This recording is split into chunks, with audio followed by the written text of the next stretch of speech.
Hello everyone, this is Michael E. Gordon here with you today to discuss 4-point curves adjustment layers in Adobe Photoshop.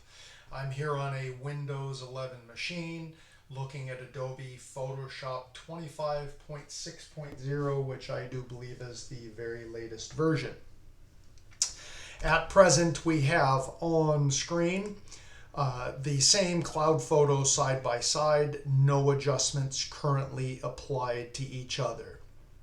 I'm going to start with the image here on the left, and let's talk about a gentle S-curve, which is probably what one of the first things you learn how to do in Photoshop or perhaps in Lightroom using curves adjustment layers.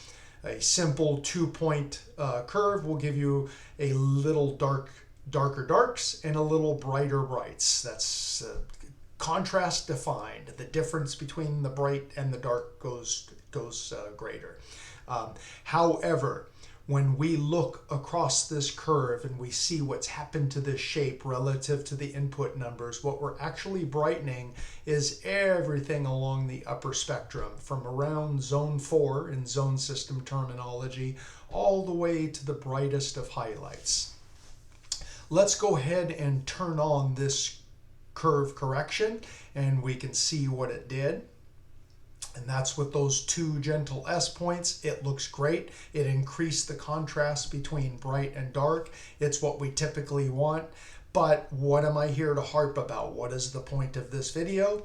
And that is the effect of scooching that point, a single point alone, and raising all of the brightness of those tonalities actually is pushing some of them closer together rather than further apart. So we're losing distinct tonal separation in areas where it really matters, something like in here in this cloud mass. I'm going to leave this curve active, and I'm going to jump over to the cloud on the right, and we're now going to look at the 4-point curve that I have active here. What I do want you to notice is that these 2 points, this one here, which has an output of 43, and the upper point, which has an output of 210, these have been mapped over from the curve on the left. So I'm holding the same darkness and the same brightest points on this curve with the 2 upper and lower points. I wanted to map them to be as accurate as possible in this video. So I'm now going to turn on this 4-point curve. Notice that there is a rather distinct difference between these two photos, even though all I have done is added 2 extra points on the curve, even though I have mapped the values of the brightest and darkest to the same. Let's talk about what happened here.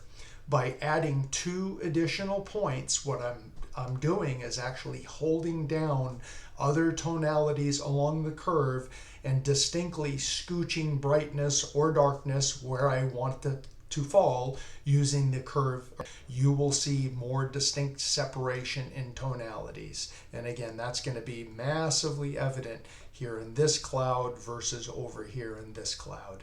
And if I were to pull off 2 points here, I'll show you the effect of that. It's very much like having the same S-curve over on the left. So I'm going to get rid of the lower point here and the middle point here. And notice now that both of these look much more similar to each other.